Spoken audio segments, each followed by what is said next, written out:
Hello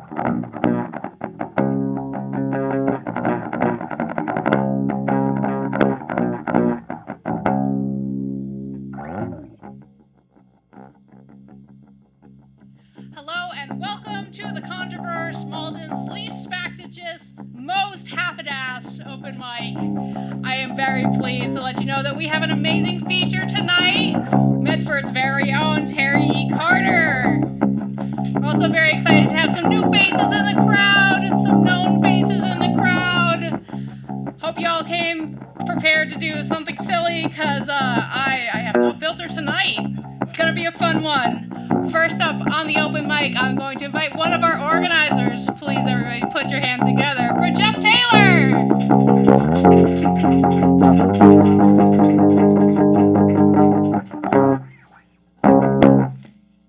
Boom.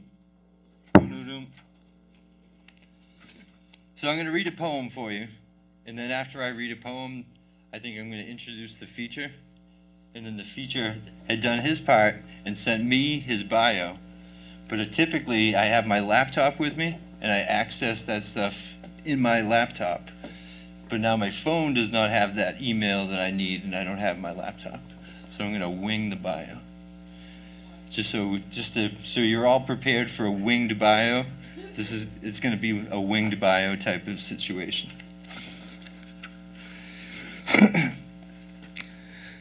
This poem is Left a Hole.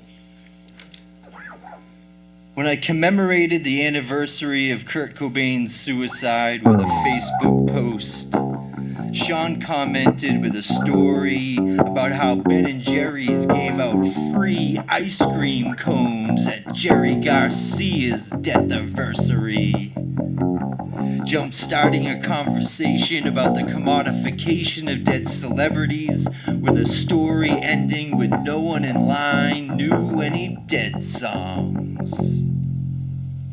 The meta bullshittery of the whole occurrence has me wondering if that means Purdue Pharma will be giving out free opiates on the streets of Seattle. Which pharma brand will commemorate the junk-sick street kid who died before his album came out? Will they hire a field team? Will doctors promise to overprescribe? Will a radio station offer the first caller free therapy? Are we all spinning the dial, looking for a rush? On the road home from Aberdeen, all our arms taste like scars.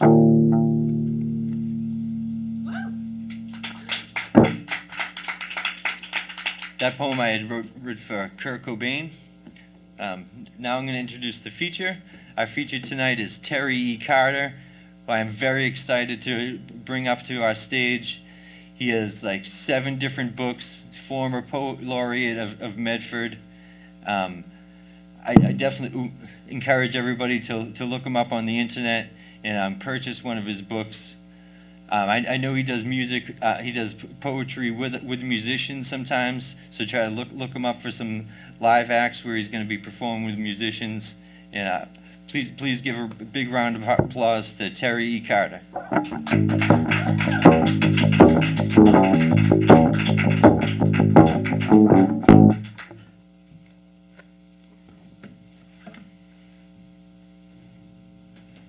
So thanks to Chris and to Jeff for the invitation.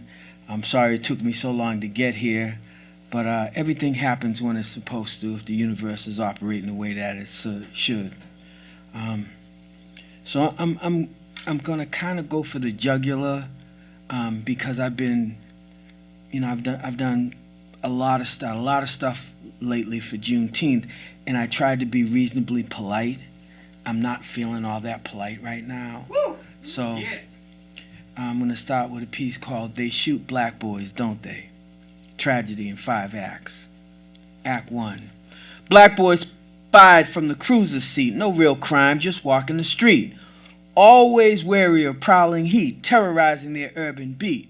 Wrong place and time for them to meet. Vicious cycle about to repeat. Bullets fly toward running feet. Shots rain down like hail and sleet. Body slumps over with no heartbeat. covered quick with a rubber sheet. Cell phone nation begins to tweet, a cancerous violence whole and complete, removed from justice surgically neat, officials expressing regret, then retreat. Community mourns death and defeat, asphalt altars rise bittersweet, makeshift shrines adorn the concrete. It's like they're nothing more than meat, shot down like frightened deer to eat. They shoot black boys, don't they? That thin blue line continues to roll, watching black youth like fish in a bowl. Conspiracy theories out of control, but no one shoots from a grassy knoll. We can't escape the daily patrol that chills our lives and with the lives they stole. Candles and notes by the telephone pole, expressing our family's tortured soul. How do we fill this deepening hole? Is staying alive such a lofty goal? This public assault is taking its toll. Scary voices as dark as coal never seek to calm and console. Of president's outbreaks, coax and cajole as Twitter minions spew vitriol. The internet haters steadily troll as senators suck on the public dole and hide in plain sight from their public role. They shoot black boys, don't they? Act 3. Beyond the movie and TV themes of Facebook chats, emojis, and memes, this is more real than it ever seems, plunging community into extremes, death in our nightmares, death in our dreams, brown kids caught in police high beams, black men subject to violent schemes as squads band together like mafia teams. Protest marches are shown on live streams as onlookers weep and America screams. A cauldron of race just simmers and steams.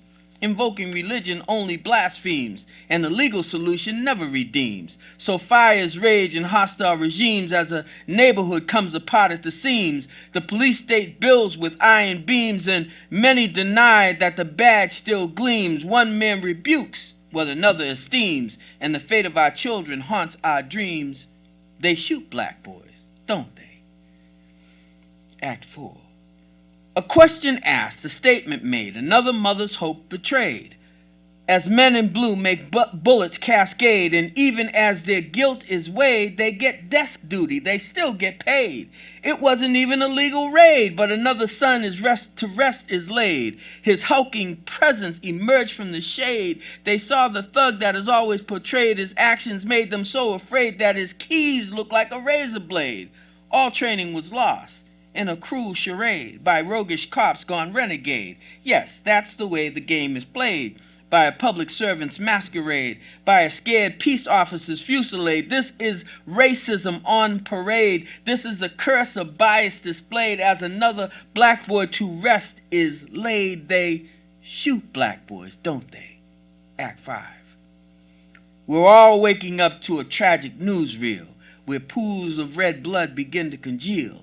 Beyond the precinct and far afield, assault-style ordnance is what they'll wield. Stockpiling mags with ultra-high yield, Confederate banners no longer concealed, alt-right militia, supremacist zeal, courting race war as a fruit to peel. Wives and kids eat the same Happy Meal. Question, to what altar do they kneel? How do they bring Christian faith to heal? What strange voice are they hearing squeal? What lack of conscience does this reveal? How do you think it makes us feel? This calculated and deadly ordeal, historically bound but so surreal, the noose replaced by the Glock and steel, the new Klan riding and taking the wheel, rubber stamped by a president's seal. And they shoot black boys, don't they?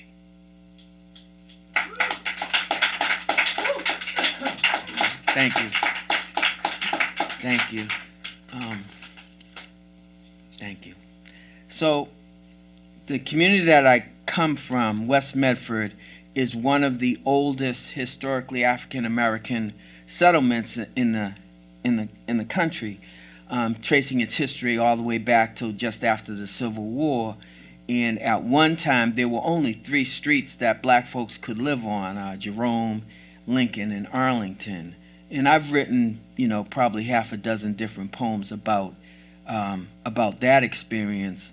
But I'm going to come at, this whole notion of gentrification from a slightly different place.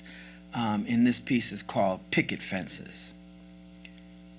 The modern-day home makeover moguls and real estate robber barons keep coming.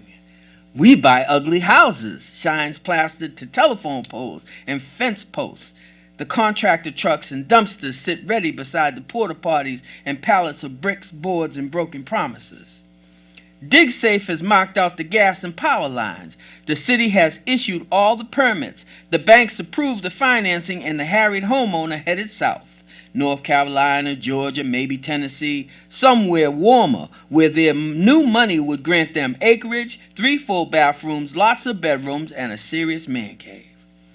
That old house on Jerome or Lincoln or Arlington was supposed to be their inheritance, built by their daddy's daddy or just beyond the red lines, and purchased for that 10,000 GI Bill bucks that seemed like $1 million back then.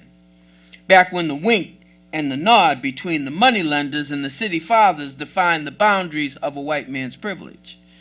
Now the heritage is fading.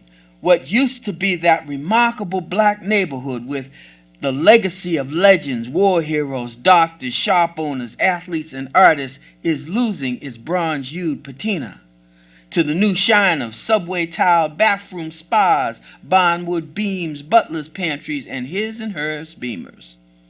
The new residents don't care much about the history, old Henry's little store, Faustina's beauty salon and such, but they do love the basketball courts, and they laud the city's haste to redo the tennis courts and such. They like the green grass and backyard barbecues, and the walking trails along the river, too.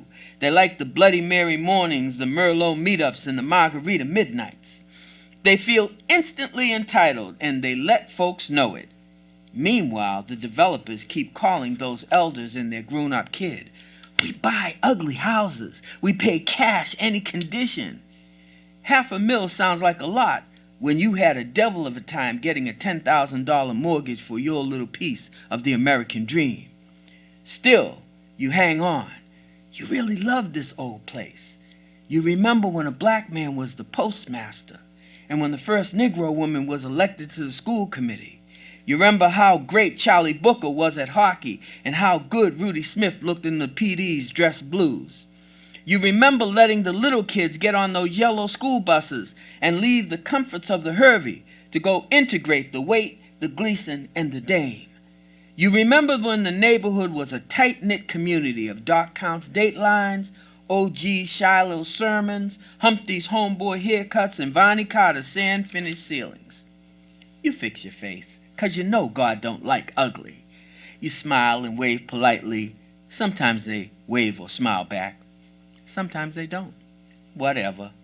All the while, you're reminiscing about back in the day. Maybe you're hearing Alan Dawson playing with Dave Brubeck on that old stereo console, or Conrad and Levi singing Peace Be Still on the corner of Holton and Bauer.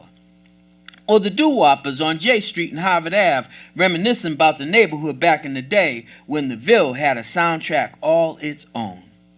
Truth is, you never actually had a white picket fence. Not quite the statement you were trying to make way back then.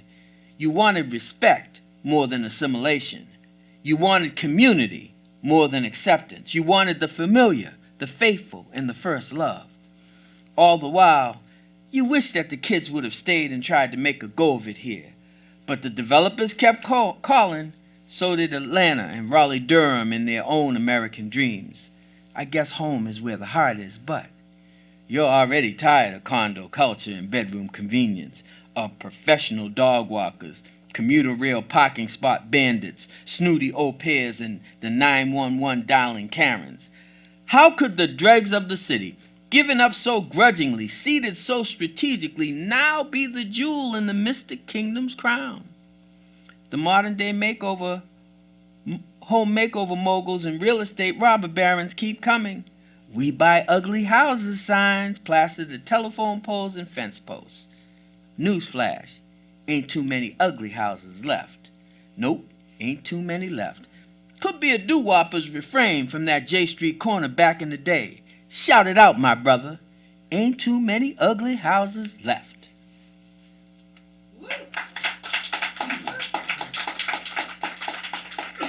Thank you. Thank you.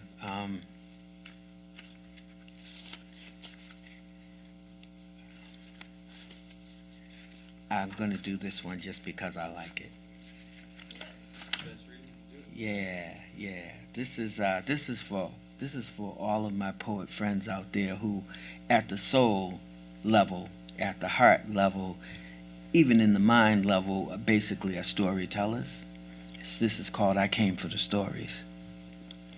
I came for the stories of how you built this place, from the entrails and from the dregs and from the unwashed and the unwanted. The only piece of the city they'd let you have, but you built it with pine and pegs and poles and persistence, with the substance of duty and the beauty of faith. I came for the stories of the heroes, of the unheralded, of the legacy makers and the territory takers and the barrier breakers, the first ones to do the big thing, the bold thing, the forbidden, the unfamiliar, the courageous thing. I came for the stories, the ones you save for your children and their children and their children.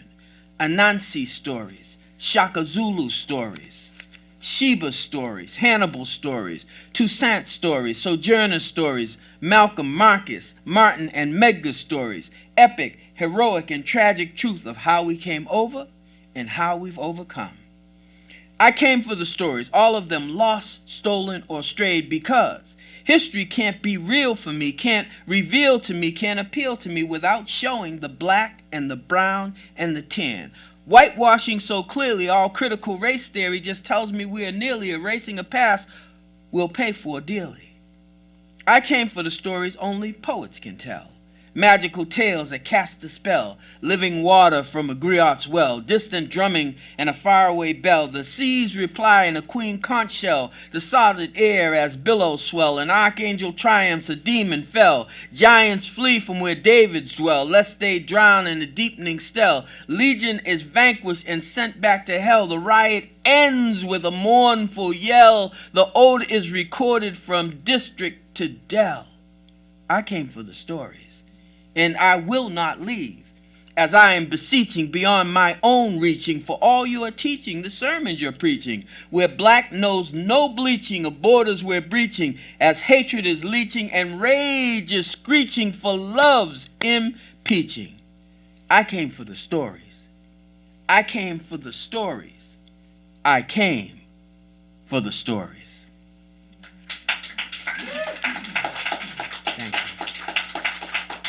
How am I on time? Okay, very good. Okay, so let's have a little fun, you know. So back in the day, in my neighborhood, we had three institutions of record. We had the Shiloh Baptist Church, we had the West Medford Community Center, and for the kids, we had the Little Store. It was a tiny red hovel on Upper Jerome, a bit run down and rough around the edges, and Mr. Henry seemed so old to us even then, with a lot of whiskers, impatient and a little scary. One would suspect he didn't even like kids, but he really must have loved us, or else, where did all that penny candy come from? He had all of it. No, seriously. We'd bust in there with a few nickels or a handful of pennies, all loud and unruly. He'd hush us up while he finished with grown folks' business. Then he'd be back like a black Willy Wonka up in that old shack. He'd peer over those old horn-rimmed glasses and tell us he didn't have all day. Then he'd blow open one of them small brown craft paper bags and get to stuffing while we were oohing and eyeing and huffing and puffing. See, Mr. Henry had all the treats, all of our favorites, 100 great sweets. Root beer barrels and pixie sticks, squirrel nut zippers and banana splits, green mint juleps and button strips, red licorice ropes and bottle nips. He had Bazooka Joe bubble gum and a tiny sucker called the Dum Dum, jawbreakers and Tootsie Rolls, sugary love for little kid souls, candy necklaces to wear and bite, and waxy red lips was such a sight, fat gum cigars and kid cigarettes right beside the crunchy sixlets, Mary Jane Chewies and BB bats, hot fireballs and Mexican hats, just the genuine Hershey's Kisses, all of the hits and none of the misses. like Kit, Taffy Squares, and Necco Wafers, Liquor Made, and Boston Baked Beans, Gold Rocks, nuggets of gum in a bag, a kid's idea, sweet to swag. Before the days of Laffy Taffies, we would gobble up peppermint patties. Before we knew about gummy bears, Twizzlers always came in pairs. Chewy cowtails had a creamy filling, but Sugar Babies had top billing. Reese's peanut butter cups had us squealing like newborn pups. Mike and Ike's and orange slices, saltwater taffy and tiny prices. Lifesavers and chimes and fruity flavors, we grabbed those bags like party favors. Chuckles were a favorite choice, and Milk Duds made us all rejoice. Jolly Ranchers and bitter honey, we always got a lot for our money. Talk about kids getting excited, you can't imagine the flame he ignited. Our greedy fingers could barely wait to take that candy like fish take bait. From cold January to chilly December, more kinds of candy than I can remember. At the Ville storefront on Upper Jerome, I knew I had to write this poem. See, Mr. Henry had all the treats, all of our favorites, 100 great sweets.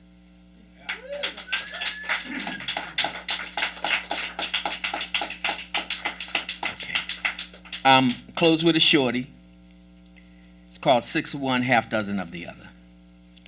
6 brothers met on the astral plane, awaiting God's blessing, fearing God's bane. 6 brothers gave a good confession. 6 brothers missed the intercession. 1 brother said he had fed the poor. 1 brother said he had shut the damn door. 1 brother said he'd healed the sick. 1 brother said he'd been clever and slick. 1 brother said he prayed for the broken. 1 brother said, man, you must be joking. 1 brother said he fought for justice. 1 brother said, can't nobody trust us. 1 brother said he preached God's word. The other said he just followed the herd. 1 brother said he told the whole truth. 1 brother said he mixed gin with vermouth. 6 brothers left for that next higher plane. No war, no sickness, and no more pain. 6 brothers left for the depths of hell. They're still in the fire, as far as we can tell. That's my story, and I'm sticking to it.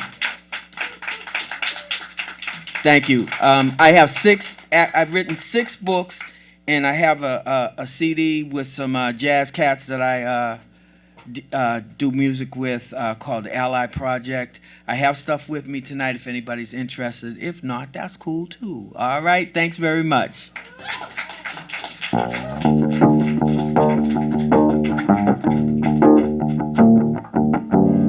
Everybody, put your hands together one more time. For Terry, amazing. One of Medford's finest. You can check out his work on his website, brownskinnedpoet.net. And if you're local to Malden, you can actually see one of his poems in the Malden COVID Memorial on the bike path. Next up, on the open mic, maybe, if she's paying attention to me, Prema, you got something? Yeah. Come on up.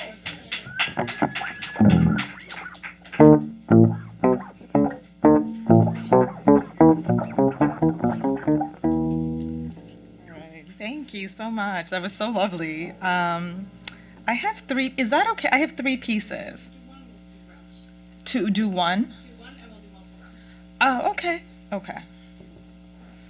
All right. So I guess this piece that I have, I will preface that there are some words in there that I'm just gonna give like levels of trigger warning to some degree, because it kind of touches upon addiction and uses words like drunk and junkie that are really harmful, and oftentimes I kind of bring back in the idea that it's often now referred to as substance misuse. These characters are complex. It's like a prose poem, so they all have their different variations of sort of who they are. And it's also written by a male perspective at the time as I was writing it. I just wanted to kind of hone into that. The poem is titled Chimes of Coins or Branches. It must be some sort of Freudian twist, but as her cold fingertips draw rings on my navel, I think of my mother.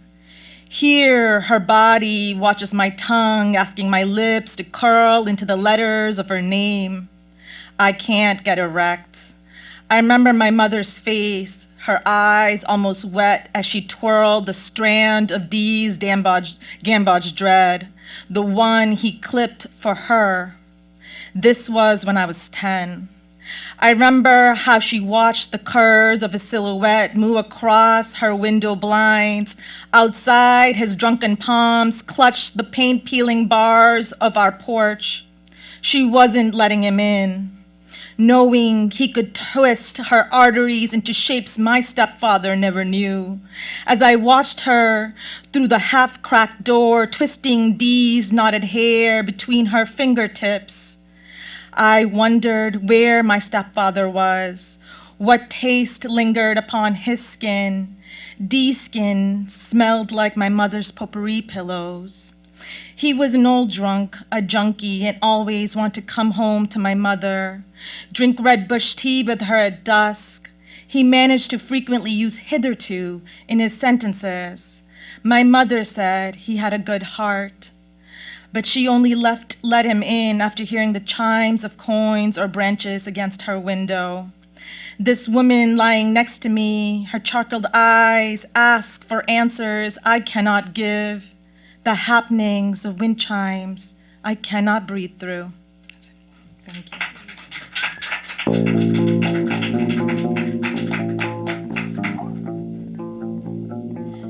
Thank you, Prema. Next up on the open mic, we have multiple time visitor, I think friend of the show. I think you've graduated to friend of the show. Come on up here, Jason Rubin. Yeah.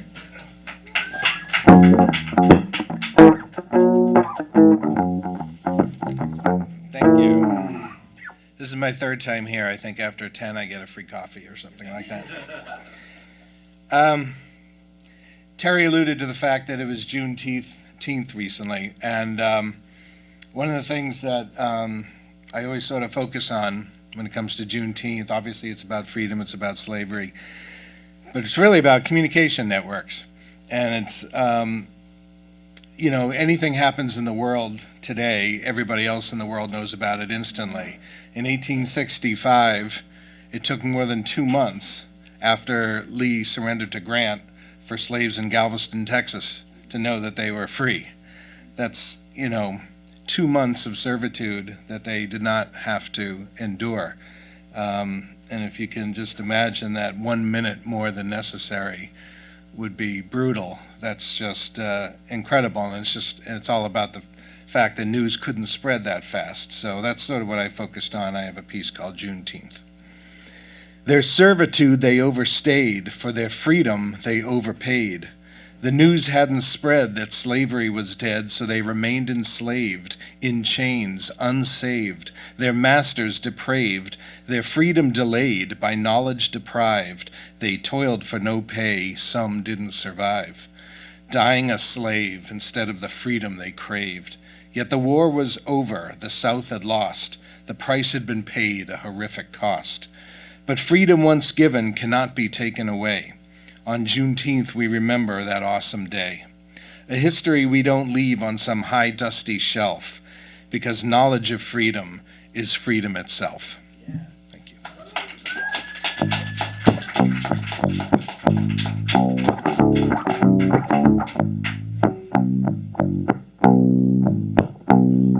Thanks, Jason. Next up, we have emerging from his cocoon in the booth, the man who makes sure that things are actually working. When he doesn't show up, we all cry. Please give a very warm welcome to Chris Hickey.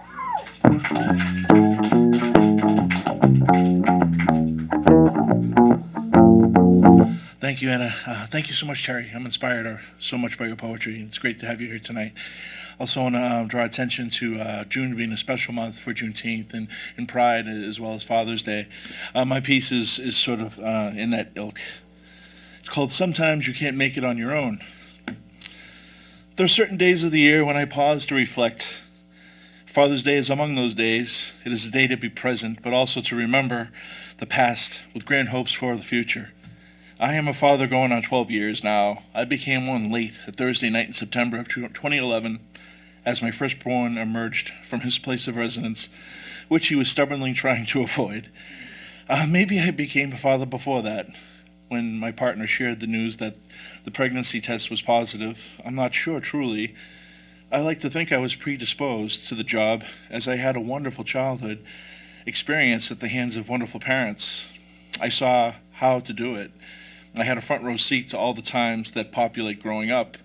Sometimes when folks tell stories, they gloss over the hard times and they highlight the great times, but to do that, in my estimation, really doesn't give the whole story its due.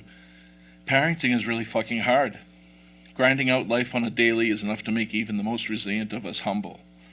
I saw the embodiment of perfectly imperfect perfection in my father. I say this because on a day where platitudes, compliments, and most prime of my memories are featured, I feel it necessary to define the totality of the term father by highlighting the less glorious parts. We are imperfect despite our inclination to not be so. We try our best, and sometimes things don't amount to what was planned. Plenty of times, we are given variables that are impossible to solve, yet we strive to come up with a workable solution. Being a father is being a dad. It's being present. It's being scared. It's not knowing all the answers, and it's sometimes finding the strength to cry when all around us expect us to hold the line. Being a dad is being a daddy, holding a tinier version of ourselves for a short time. It is partnering with our partner to keep these kids alive. It is to quell the hunger, to change the diapers, to hold the hands, to kiss the boo-boos, to rock until your arms and legs are unable to move and they are able to go to sleep. It's wiping up spills, applying Band-Aids. It's to vanquish the monsters under the bed or in the closets. It's to wipe up the soiled faces and hands. It's to keep them from harm until they learn to do these things for themselves.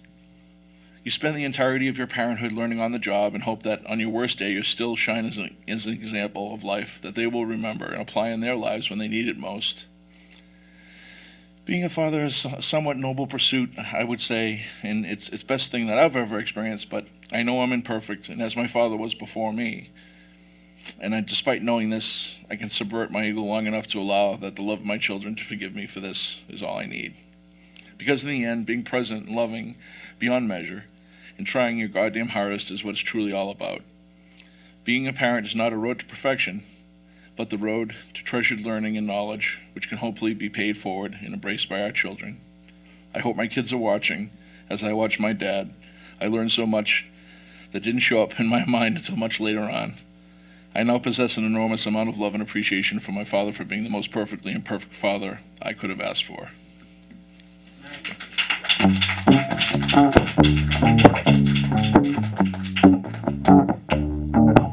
Thank you, Chris. I'm gonna do the mean thing now. Yeah, sorry.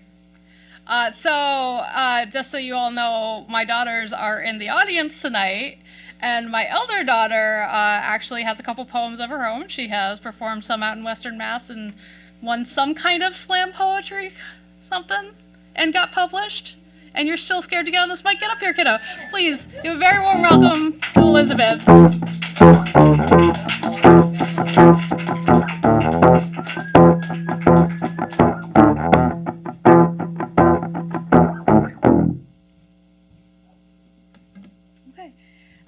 This is a poem that I call Liminal Valentine. It was published in the UMass Amherst Jabberwocky student publication. It's about being a sad college student. I don't know what else to say. Get closer to the mic. God damn. Eat the mic, girly pop. You're always at love's doorway and love's gate and at the edge of love's swimming pool, and you're always a thing staring at thresholds and doorbells and chasms at a depth not romantic but capital R romantic, wherein it is not appealing to drown but greatly appealing to be the body in the swimming pool. You're a Schrodinger type, would love to be inside, outside, both, neither, unfit for any kind of place. You're not Pandora, you're the thing in the box, the cats and the devils and the body and the packing peanuts.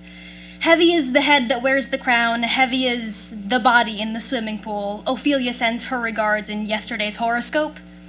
Some things are built well to be underwater or inside or in lawns beyond gates, but you aren't that.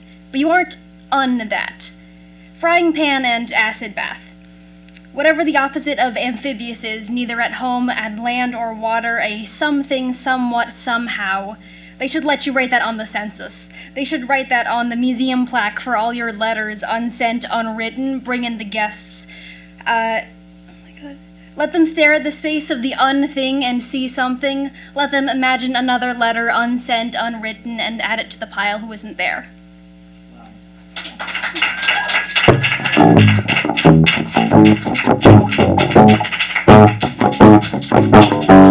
Thank you, Elizabeth. Up next, we have one of the people who is helping to make tonight happen. Anne, would you come on up to the mic?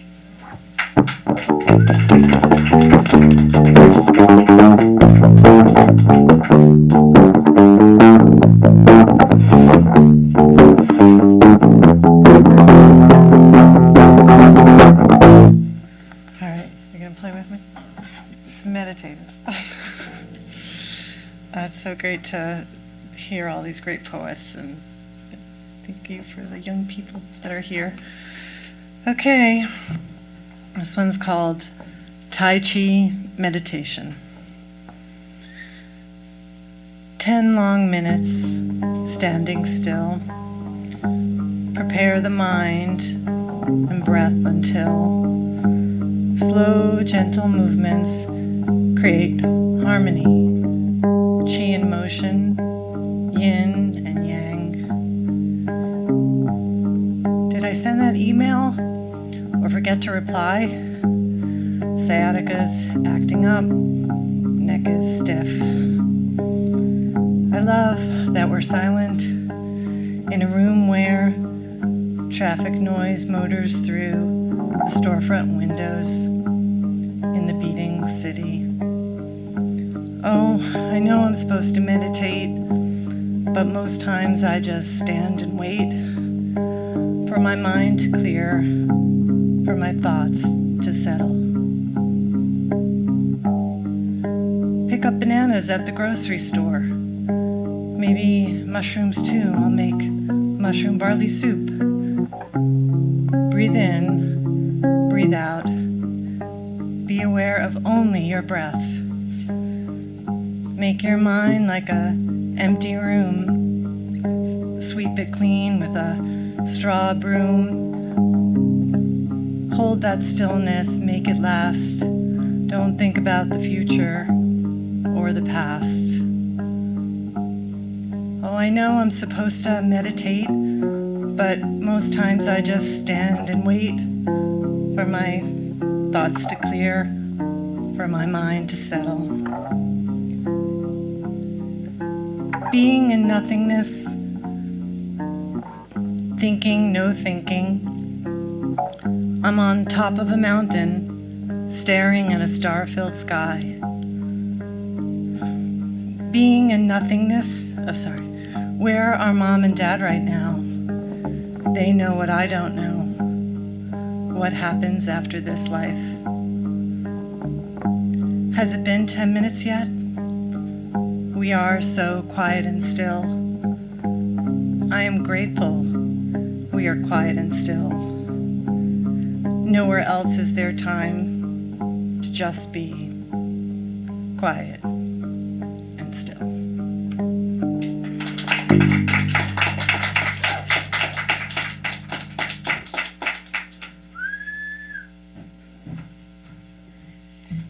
Thank you so much, Anne. We have a wonderful community here, and it's so wonderful. All of the work that Uma does to make sure that we can do this, because we're a little flighty and scatterbrained, which is not a thing that's common among poets, no matter what anybody's told you. This is very rare. This is an us problem, right? Thank you. Only you. You're the Only- only poet that forgets anything. I'm the only poet who has ever felt this way. It's a heavy burden. Because the mic stand is at my house, not here. That's how you know that's true. All right, I'm going to read you one. This is from the tiny little chapbook that I put together because people kept asking for one poem and I kept not putting it in our chapbooks because I'm not very smart. Anyway, this one's called Awake Walking. I think to be awake is to be crying all the time, because I cannot imagine facing the world that is dry-eyed, not some tiny sliver, not what you see between the blinders, but all of it, Everything outside the daily grind, every crack in the pavement, every bloodstain and splinter, every bloom and snail and couple sitting on the balcony smoking, every dying breath, squeal of joy, hug, kiss, stab, crash, the machine willing a dead body to hold on past all hope of being awake itself. The taste of fruit in the high summer, the smell of basil and cooking alliums, fireflies and fireworks and fire trucks screaming by, every dancing leaf and garbage bag. To be awake is to be exhausted, overwhelmed, heart bleeding, ears ringing. What hubris, what a mad woman must I be to imagine I could survive even a moment of being awake to everything. Grief cracks a hole in your heart, and there's no shame in trying to plaster it up. But some wounds don't leave scars, they leave piercings. And although I have learned to dress it, committed myself to my daily care, filled up my bookshelf of the self with more than just the sadness, I find myself still sometimes awake walking, soul dilated, veil lifted, eyes all the way open, lucid, aware of every footstep and parking meter, shiny rock and piece of litter, trying to function without a filter. The world is larger than you can hold, and so small. Grieving people tend to go wandering. Sometimes they are asleep, but sometimes they are awake walking. And the difference is not as much as you might imagine. It's just everything, like having your skin ripped off, everything exposed to the elements, everything finding a nerve with a direct pipeline to your brain, everything in the same bucket, overflowing, everything feeling like the end or the beginning, meaningful, powerful, prophetic, heartrending. I am still alive, and I can feel everything.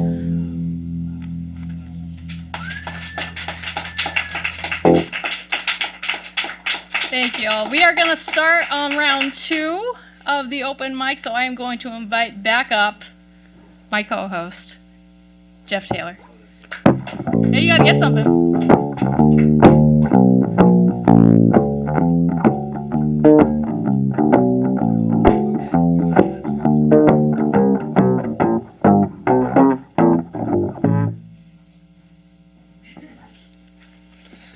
How's everybody doing tonight? Give yourselves a big round of applause for being here.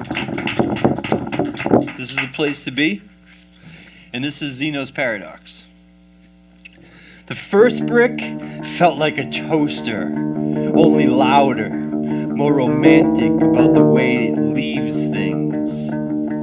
I could tell by the way the edges had worn, by the way the red was pink, that it had taken the wrong shape somehow, that this brick was meant to be a kitchen appliance.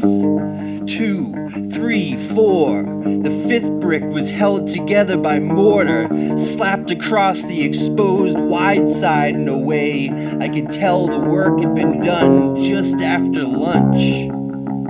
The 6th brick was so covered in smut I hardly knew it was there. A woman in a blue pantsuit was standing on the 7th, wondering why my gait was a crawl. She had a fake tattoo of a cross across her left forearm. The top part of the yellow vertical line had flaked off in a way it looked like a capital T. I told her my last name was Taylor, but this puzzled her further. 8, 9, 10, and 11 is 2 ones put together, a couple of the loneliest numbers on a date. It rained yesterday, encrusted a worm to brick 12. I picked at it. The worm came off easily. When I tapped on the 13th, it sounded hollow, like maybe Whitey Bulger was hiding under there. Before I got to 14, a mosquito flew into my eye and was squished to death by the squint of my lash. I almost skipped ahead to the 15th while pulling pieces of broken toothpicks from under my skin. I dripped blood on brick 16, pooled and crusted into my eye. The plasma proved to improve my my vision. 50, 75, 100, suffering from separation anxiety. 101 cracked a clean split when I rubbed it with my index finger. Romance means nothing to bricks. Heartless fucks, every one of them. 102 was painted blue. It reminded me of the rubber ducky from Bert and Ernie. YES was written on 103, wiping the dried blood from my right eye with my left forearm. I scratched TERDAY into 104 with a piece of glass. 105 had on the suit Napoleon wore at Waterloo. I don't know how they got the blood out, but I've never been one to romanticize the truth. 106 housed a burnt-out roach. The 107th brick smelled like a chick, but never a second time. 150, 200, 300. Number 307 was once licked by Abigail Adams during a game of Truth or Dare. The 308th brick has a family history of being the 308th brick. His father was the 308th brick in the 283rd Battalion during the Korean War. His grandfather was originally intended for the Berlin Wall, but was accidentally redirected to a blood bank in Detroit. 309 is wanted for murder. He switched places with 412, who had an alibi for the evening in question. 413 used to be an extra on Banana Splits. 414 wets the bed. I know this kid who used to date this girl who saw brick number 415 pass out at 32 Flavors last night. It's really serious. 475, 485, 495. On the first Thursday of every month, 496 serves food to the homeless at the soup kitchen on Essex Street. Brick 497, not unlike my grandmother, hides bottles of apricot brandy all over the house. 496 walks like an Egyptian. Brick 499 has been the chief financial officer for 5 bankrupt.coms. 500 is the number of spree a person can eat before puking. 500 was Nelson Riley's SAT score. The summer of 500 was a great year to vacation in the Fertile Crescent. The woman in the blue pantsuit grabbed the 500th brick and swapped it with the 105th. But this is Boston Common, not Waterloo. And if there's one thing I've learned, it's never to trust anyone over the age of 12 who has a fake tattoo.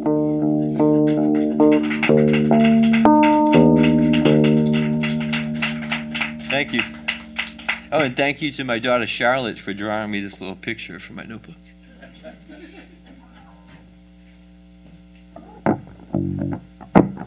Thank you, Jeff. Next up on the open mic, we have Prema.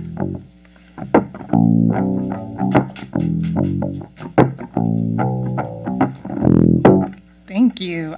So this poem is also not polite, as I, just kind of wasn't going to possibly read it, but, well, okay, so it talks about cultural appropriation, and it's phrased in a certain way, but a lot of it is honed into a lot of institutions, established institutions that often will use whitewashed work, and so it's thinking on stories of somebody winning an award for writing a story about a Chinese American immigrant and was filled with stereotypes, but they want a lot of money for this, written by a white artist or white writer, and a gallery that is brought in an artist white artist to showcase Korean art, which was a really sad to sort of witness.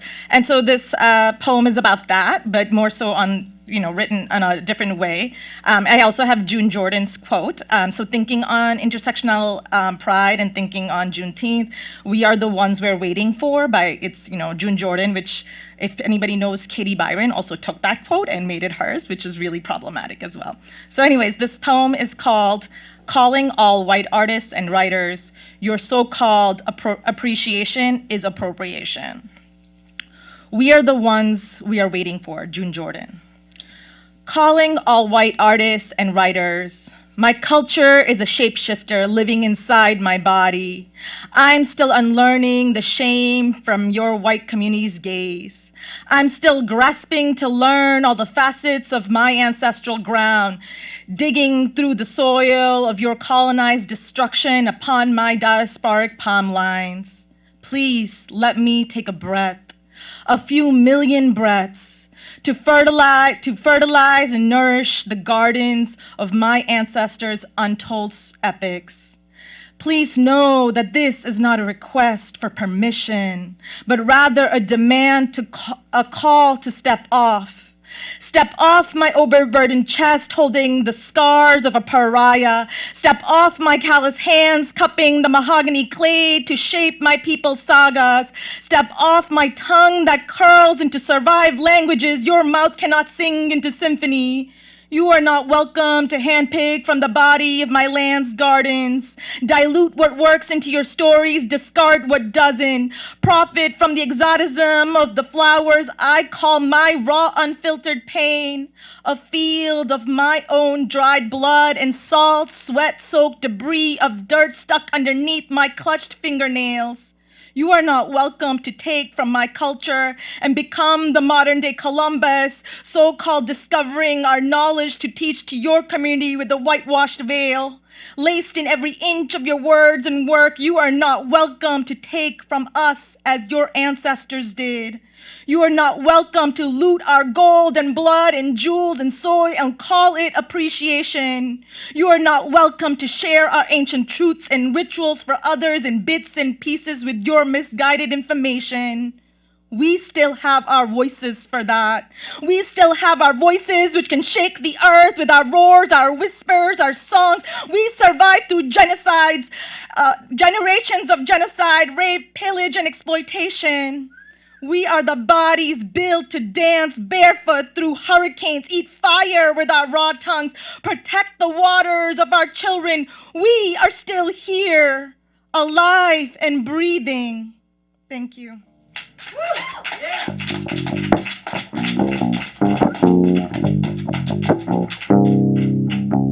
Thank you. Thank you. It was amazing. Next up, I'm sorry, Jason. I'm putting you on after that. I'm sorry. Somebody had to go next. Come on up here, Jason.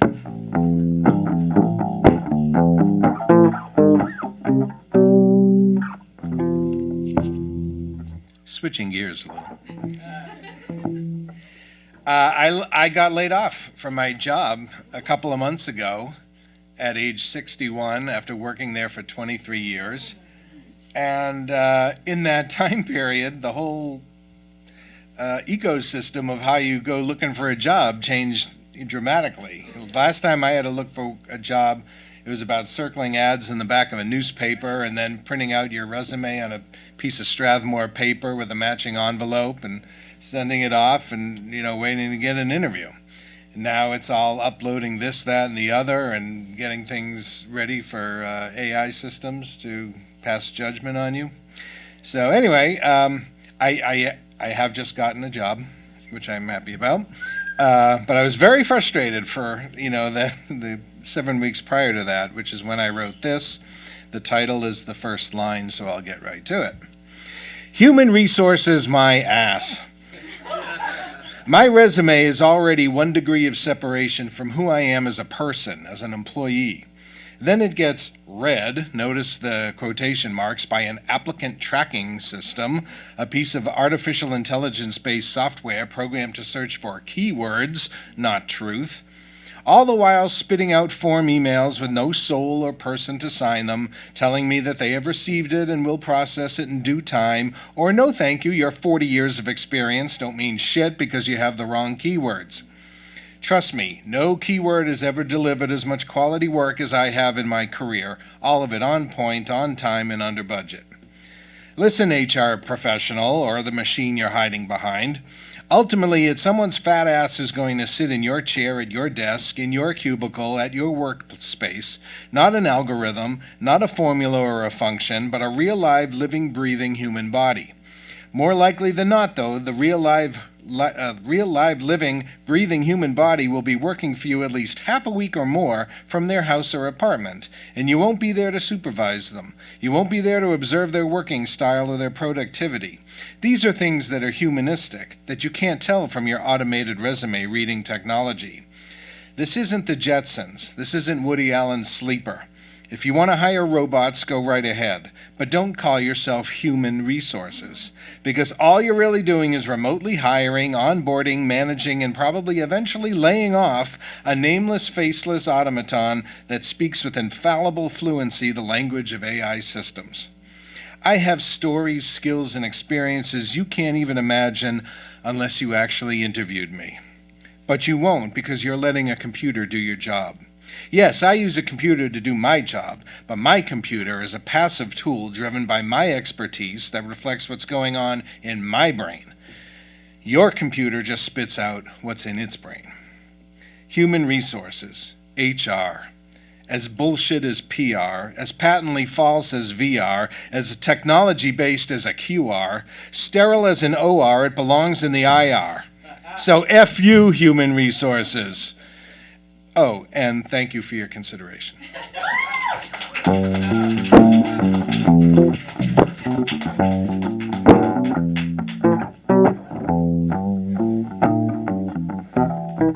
Now, there are a lot of cruel things that a parent can do. A lot of them. And I'm about to commit the worst one because we only have time for one more poem. And Elizabeth, you are next up on the list. So get up here and close us out if you don't mind. Come on up.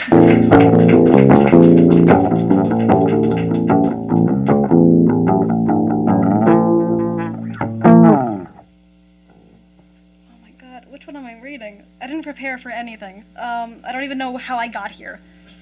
Okay. Supposedly.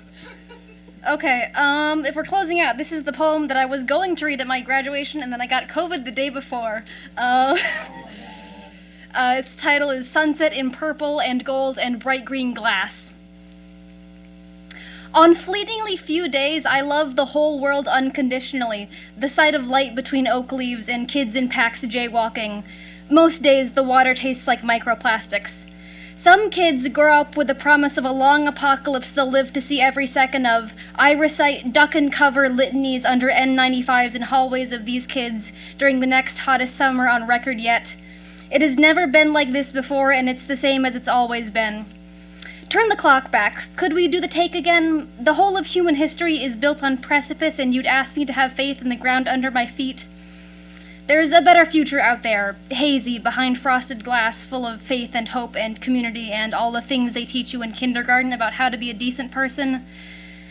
But it's like walking from here to the moon.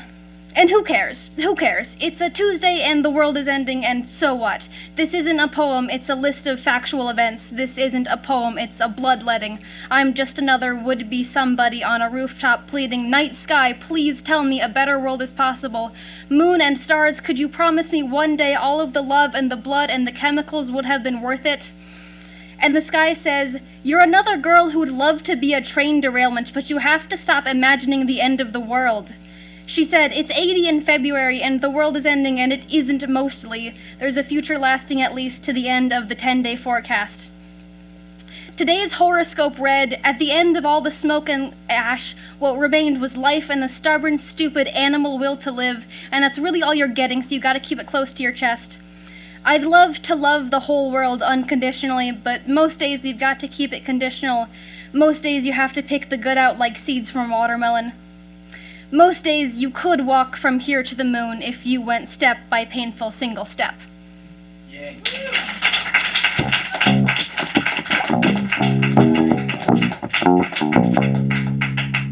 Thank you, everybody, for being here today. Thank you to everybody who read on the open mic. Thank you to our feature, Terry Carter, the amazing. Thank you especially to Uma for hosting us. Thank you to Karen and James for helping out. Also, Clara on the camera. Thank you for your help. We do this every second and fourth Monday at Malden. Please do meet us at Urban Media Arts. We will be here until such a